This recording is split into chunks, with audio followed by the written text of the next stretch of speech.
நீ இந்த பணியை செய்யக்கூடாது, உன்னை தண்டிப்பதற்காகவே இந்த மூலிகையாக நான் இந்த பூமிக்கு அவதரித்திருக்கிறேன்.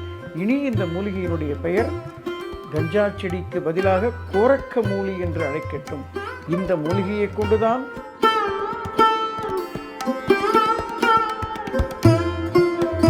இந்த உலகத்தில் நிறைய பாருங்க, பாதி கெட்டவங்க இருக்காங்க, பாதி நல்லவங்க இருக்காங்க. நாம 2 பேரும் சேர்ந்து ஒரு பிரம்மாண்டமான ஹோமம் பண்ணி இந்த உலகத்தில் நல்லவங்களை மட்டுமே படைக்கலாம். அம்மா, நீ என்னுடைய குருவுக்காக மீண்டும் ஒரு முறை வடை அதை தயாரித்து கொடு. உனக்கு கண் தானே வேண்டும், நான் என்னுடைய கண்ணை பிடித்து தருகிறேன் என்று ஒரு வடைக்காக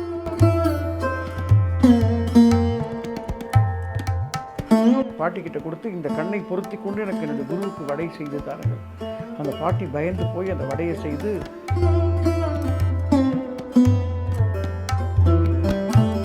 இந்த சித்தர் கதை நமக்கு என்ன சொல்லுகிறது என்றால், நம் வாழ்விலே எது சாபமாக இருக்கிறது, உங்களுக்கு குழந்தை பாக்கியம் இல்லையா, குழந்தை பிறக்கலையா, அந்த பரிகாரம் இதை பண்றது அதை பண்றது பண்ணாதீங்க.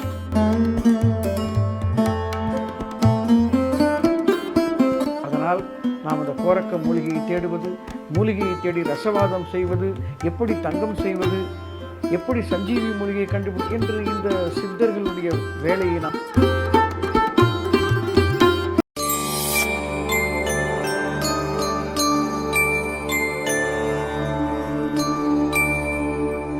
டெம்பிள் எக்ஸ்பிரஸ் ஆன்மீக நேயர்கள் அனைவருக்கும் பணிவான வணக்கங்கள்.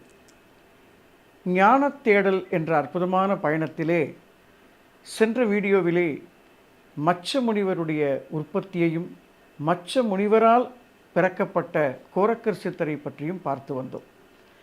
என் பிரியமான நண்பர்களே, கோரக்கர் என்று உங்களுடைய யூடியூப் சேனலிலே டைப் செய்யுங்கள், அல்லது மச்ச முனிவர் என்று யூடியூப் சேனலிலே டைப் செய்தால் இந்த டெம்பிள் எக்ஸ்பிரஸ் என்று சொல்லக்கூடிய இந்த யூடியூப் சேனலில் சொல்லக்கூடிய எந்த செய்தியும் நீங்கள் 1,00,000 வீடியோவை தேடி பார்த்தால் கூட வராத ஒரு ஞான நுட்பத்தை உங்கள் செவிகளிலே இந்த பிரபஞ்சம் இப்பொழுது சேர்க்கப் போகின்றது.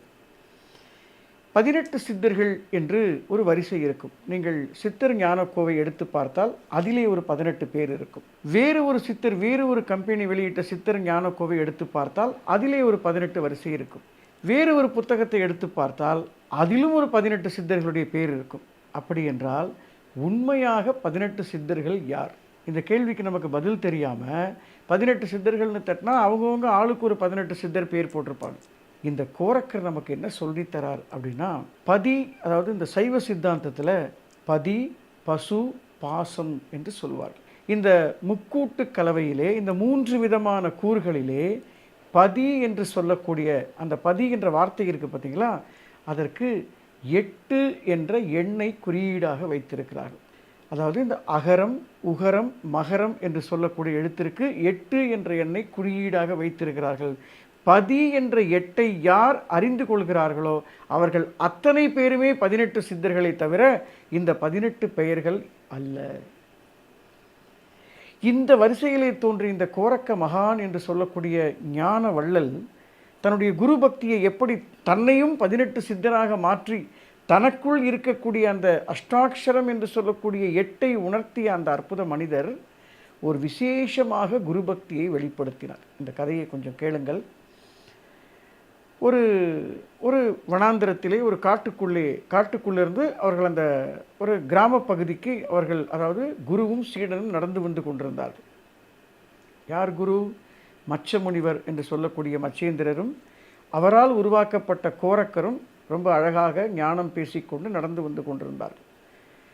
வருகின்ற போது ஒரு வயதான மூதாட்டி அவர்கள் அங்கே அமர்ந்து ஒரு வடை என்று நெய்யினால் சுட்ட ஒரு வடை கடை அங்கே இருந்தது. குருவை ஒரு ஆலமரத்தின் அருகே அமர்த்தி வைத்துவிட்டு அந்த பாட்டியிடம் சென்று, அம்மா, என்னுடைய குரு அவர்கள் பசியாக இருக்கிறார்கள், ஒரே ஒரு வடை கொடுங்கள் என்று அந்த கோரக்கர் அந்த அம்மாவிடம் கேட்க, இந்தாப்பா எடுத்துக்கொள் என்று ஒரு இலையில் வைத்து ஒரு வடையை வைத்து அந்த வடையை கொடுக்கிறார்கள். அதை கொண்டு வந்து தன்னுடைய குருவாக விளங்கக்கூடிய மச்ச முனிவரிடம் அந்த வடையை அவர் கொடுக்கிறார். கொடுத்தவுடன் அந்த வடையை ரொம்ப சுவையாக அனுபவித்து ஆனந்தமாக உண்டு மகிழ்ந்த, சாப்பிட்டு மகிழ்ந்தவுடன் அவருக்கு, கோரக்கா, இது ரொம்ப அற்புதமான நெய் வாசத்தோடு ரொம்ப சிறப்பாக இருக்கிறது, எனக்கு இன்னொரு வடை வாங்கி வா என்று அந்த குரு பகவான் சொல்கிறார். நேராக மீண்டும் அந்த பாட்டியினுடைய கடைக்கு வந்து, அம்மா, என்னுடைய குருநாதருக்கு இன்னொரு வடை வேண்டும், தயவு செய்து தர முடியுமா என்று கேட்கிறார்கள்.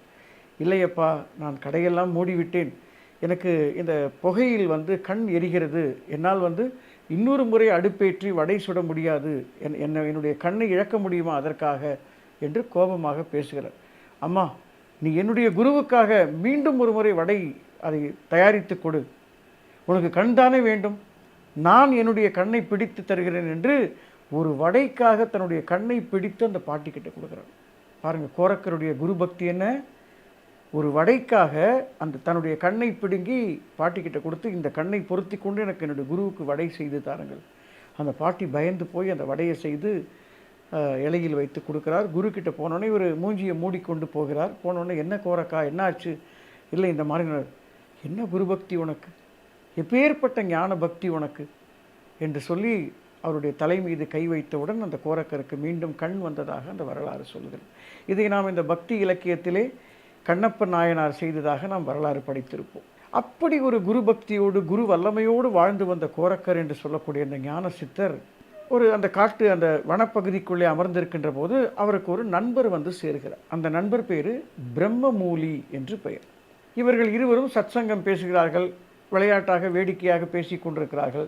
இவர்களுக்கு ஒரு எண்ணம் தோன்றுகிறது. இப்போ அந்த பிரம்மமூலியும் கோரக்கரும் பேசுகிறாங்க, ஐயா, இந்த உலகத்தில் வந்து நிறைய பாருங்கள், பாதி கெட்டவங்க இருக்காங்க, பாதி நல்லவங்க இருக்காங்க. நாம் 2 பேரும் சேர்ந்து ஒரு பிரம்மாண்டமான ஹோமம் பண்ணி இந்த உலகத்தில் நல்லவங்களை மட்டுமே படைக்கலாம் அப்படின்னு ஒரு 2 பேரும் கலந்து பேசுகிறாங்க. சரி பிரம்மரே, சரி அந்த வேலையை செய்யலாம் அப்படின்னு சொல்லிட்டு என்ன பண்ணுறாங்க, அந்த ஹோமத்தை தயாரிப்பதற்காக ஹோம பொருள்கள் எல்லாம் சேகரித்து வைத்து அந்த ஹோமத்தை அவர்கள் செய்கிறார்கள். ரொம்ப அற்புதமாக விசேஷமாக அந்த ஹோமம் நடந்து கொண்டிருக்கிறது.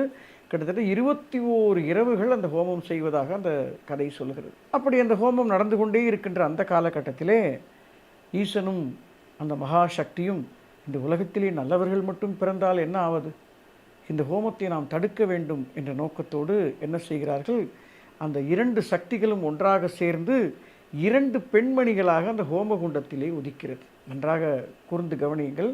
சிவனும் சக்தியும் சேர்ந்து அந்த ஹோமகுண்டத்திலே 2 பெண்களாக உருவெடுத்து வந்து இந்த பிரம்ம மூலியையும் கோரக்கரையும் மயக்க நினைக்கிறது. இவர்களுடைய நோக்கம் என்ன, இந்த உலகத்திலே நல்லவர்கள் மட்டும் பிறக்க வேண்டும் என்ற எண்ணத்தோடு அந்த ஹோமத்தை செய்வதால் அந்த பெண்களை சாபமிட்டு, நீ போ, நீ விஷச்செடியாக போ, எங்களுடைய ஹோமத்தை கெடுக்க வந்திருக்கிறாய், நீ விஷச்செடியாக போ என்று சாபமிடுகிறார். அந்த சாபத்தினால் ஒரு மூலிகை, அந்த மூலிகைக்கு பெயர் பிரம்ம மூலி என்று பெயர், அதற்கு பெயர் புகையிலையாக இன்றைக்கு இருக்கிறது. கோரக்கர் ஒரு பெண்ணுக்கு சாபமிட்டார் அல்லவா, அந்த மூலிகைக்கு பெயர் கஞ்சா என்று சொல்லக்கூடிய அனஸ்தீஷியா மூலிகை. ஒரு மூலிகை கஞ்சா செடியாகவும் ஒரு மூலிகை புகையிலையாகவும் மாறி இன்றைக்கு இந்த உலகத்திலே நிலவி வருகிறது. இந்த கோரக்கரையும் பிரம்ம மூலியையும் சாந்திப்படுத்துவதற்காக இறைவன் இறங்கி வந்து, அப்பா, நான் செய்ய வேண்டிய வேலையை நீ செய்யக்கூடாது, நீ இந்த பணியை செய்யக்கூடாது, உன்னை தண்டிப்பதற்காகவே இந்த மூலிகையாக நான் இந்த பூமிக்கு அவதரித்திருக்கிறேன். இனி இந்த மூலிகையினுடைய பெயர் கஞ்சா செடிக்கு பதிலாக கோரக்க மூலி என்று அழைக்கட்டும். இந்த மூலிகையை கொண்டுதான் ரசவாத கட்டுகளை தயாரிக்க முடியும், இந்த புகையிலையை கொண்டுதான் சில நோய்களை குணப்படுத்த முடியும் என்று 2 மூலிகைக்கும் அந்த ஈசன் சாபத்தையே வரமாக்கி வாழ்வளித்தார். இந்த சித்தர் கதை நமக்கு என்ன சொல்லுகிறது என்றால், நம் வாழ்விலே எது சாபமாக இருக்கிறதோ, ஒருத்தருக்கு திருமணம் நடக்கவில்லை, ஐயோ கஷ்டப்படுறோம், அந்த பரிகாரம் பண்ணுறது, இந்த பரிகாரம் பண்ணுறது, ஊரில் இருக்கிற ஜோதிடரெல்லாம் தேடி போகிறது அப்படின்னா வருத்தப்படாதீங்க. அந்த சாபமே உங்களுக்கு வரமாக மாறும். உங்களுக்கு குழந்தை பாக்கியம் இல்லையா, குழந்தை பிறக்கலையா, அந்த பரிகாரம், இதை பண்ணுறது அதை பண்ணுறது பண்ணாதீங்க. பிரபஞ்சத்துக்கிட்ட ஒப்படைங்க.